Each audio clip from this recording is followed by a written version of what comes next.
ఏంటి ఇక్కడే ఉన్నావు? ఇంకా వెళ్ళమని చెప్తున్నాను కదా. సరే అత్త. ఎక్కడో చూసినట్టుంది.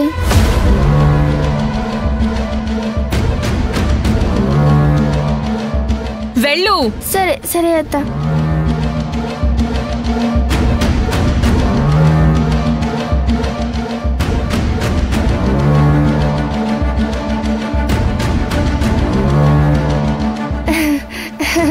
బాయ్ అత్త. బాయ్. వెళ్ళు.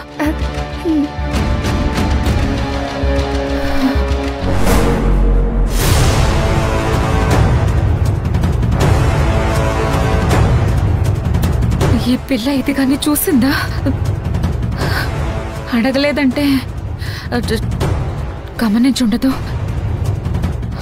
జాగ్రత్తగా ఉండాలి.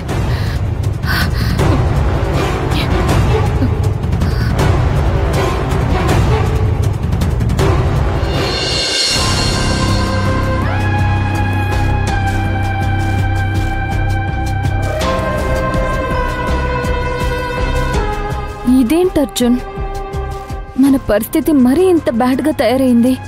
ఏం చెయ్యాలన్న సమస్య అవుతుంది. మరీ మనకింత చెడ్డ పేరుందని, సొసైటీ మనల్ని అసహించుకునేంత తప్పు చేశామని తెలిసి నాకే ఆశ్చర్యంగా ఉంది. ఎంత మంచి చేసినా ఎవరూ గుర్తుపెట్టుకోరు. చిన్న తప్పు చేస్తే చాలు మనల్ని అసహించుకుంటారని అర్థం అవుతుంది. జనాలకి ఏ మాత్రం మంచి చేయకూడదు. ఎవరి స్వార్థం వాళ్ళు చూసుకుని బతికితేనే మంచిది. మితిమీరిన మంచితనం వలన అనర్థాలు తప్ప ఏమీ లేవని అర్థమవుతూ ఉంది. అలానే మనం మన నైజాన్ని మార్చుకోలేం అర్జున్. అది కరెక్ట్ కాదు. సమాజంతో మనం కలిసి ఉండేది వాళ్ళేదో ఇస్తారని, తిరిగి పొందాలని ఆశించి మనం వాళ్ళ కోసం పనులేమీ చేయాల్సిన అవసరం లేదు. నువ్వు నేను ఎలా ఉన్నా ఏమైనా పర్వాలేదు. భవానీ స్కూల్ ఫీజు కట్టాలి కదా. నా బాధ అంతా దాని గురించే. మంచి చేద్దామని వెళ్తే నగలు కొట్టేశారు. వాటితో ఎన్నో చేయాలనుకున్నాం. చిన్న వ్యాపారం చేయొచ్చు, భవానీ ఫీజు కట్టొచ్చు అనుకున్నాం. అది లేకుండా చేశారు దుర్మార్గులు.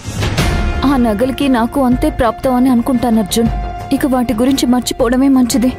ఎవరికి చేరాలో వారికే చేరుతాయి.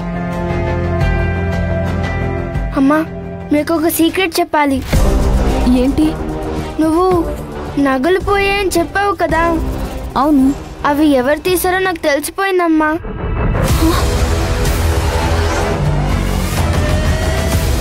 ఎవరు తీశారు? నందిని అత్త.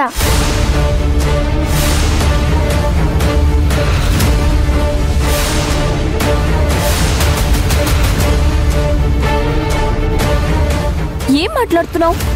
అవునమ్మా, నాకు నందిని అత్త మీద అనుమానంగా ఉంది. చూడు భవానీ, ఇది దొంగ పోలీస్ ఆట కాదు. సరదాగా ఆట పట్టించడానికి. నగలు పోయింది ఎక్కడో రోడ్డు మీద. దానికి నందినికి ఏంటి సంబంధం? ఎందుకుండకూడదు? నందినియే చేయించుండొచ్చు కదా.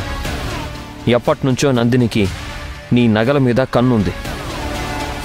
అలా జరిగే ఛాన్సే లేదర్జున్. అయినా నీకెందుకు అలాంటి అనుమానం వచ్చింది? నేను నందిని అత్త గదిలో ఒక ఆర్నమెంట్ చూశానమ్మా. అది నీ ఆర్నమెంట్ లానే ఉంది. అది నా ఆర్నమెంట్ అని నీకెలా తెలుసు? నువ్వన్నీ నగలు చూసావా? లేదమ్మా, కానీ నాకు అనుమానం ఉంది. ఇవన్నీ ఎందుకు? వెళ్ళి అడిగితే సరిపోతుంది కదా. ఏం అడుగుతావు? ఎలా అడుగుతావు అర్జున్? నువ్వు కూడా ఏంటర్జున్?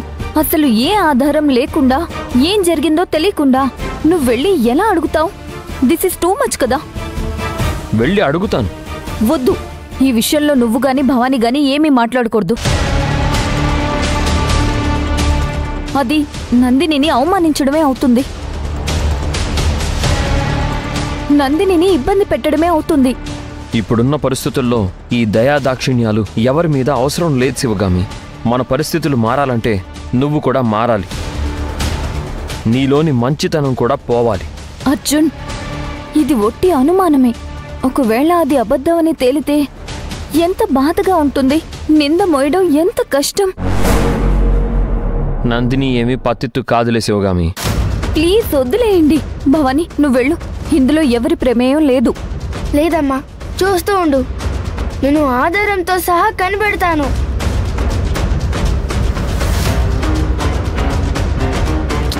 ఏంటి శివగామి, అనుమానం నివృత్తి చేసుకునే అవకాశం ఉన్నా కూడా చేసుకునివ్వకుండా అవసరం లేదు.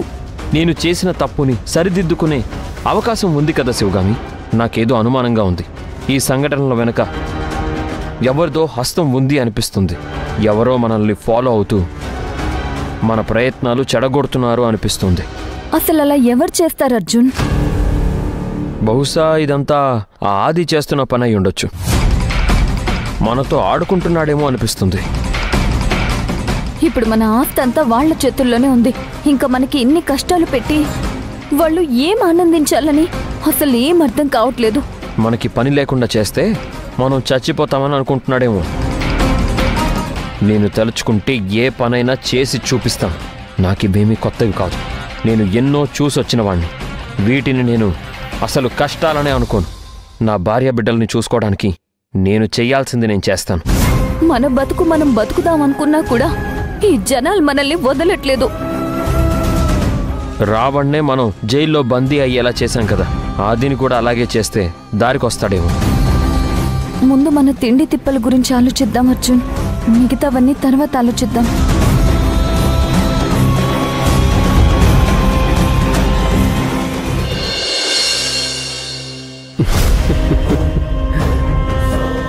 ఏంటి గుణ పరిస్థితి? అంతా అనుకూలంగా మనకు కావలసిన విధంగానే ఉంది బాయ్. డెవలప్మెంట్స్? శివగామి జీవితంలో డెవలప్మెంట్స్ ఏమీ లేవు. మన ఆనందం మాత్రం డెవలప్ అవుతూనే ఉంటుంది. అవును బాయ్, శివగామి వాళ్ళ ప్రతి ప్రయత్నానికి అడుగడుగున ఆటంకాలు కలిగిస్తూనే ఉన్నాను. వాళ్ళని ప్రతి క్షణం ఫాలో అవుతూనే ఉన్నాను. వాళ్ళకెక్కడా చిన్న జాబ్ కూడా దొరకకూడదు. దొరకదు బాయ్. ఇప్పటికీ ఎన్నో చెడగొట్టాం, ఇంకా ఎన్నో చెడగొట్టబోతున్నా.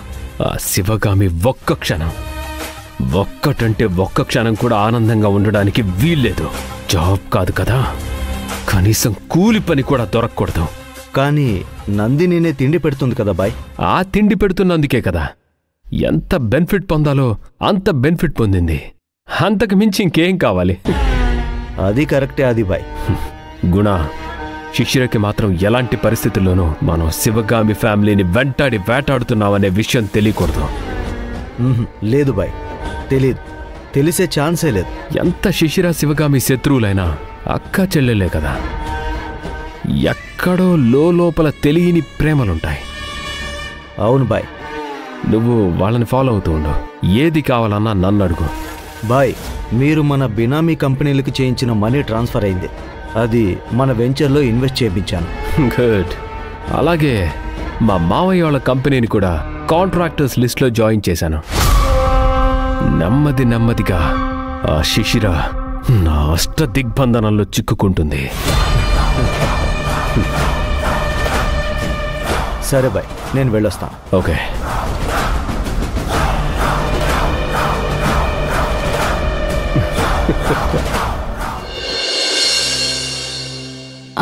నమస్తే అండి.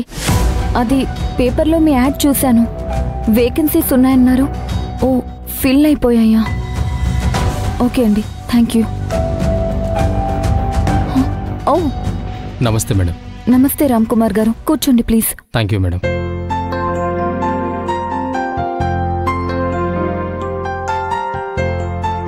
ఎలా ఉన్నారు మేడం? బాగానే ఉన్నాను రామ్ కుమార్ గారు. మీ వర్క్ ఎలా ఉంది?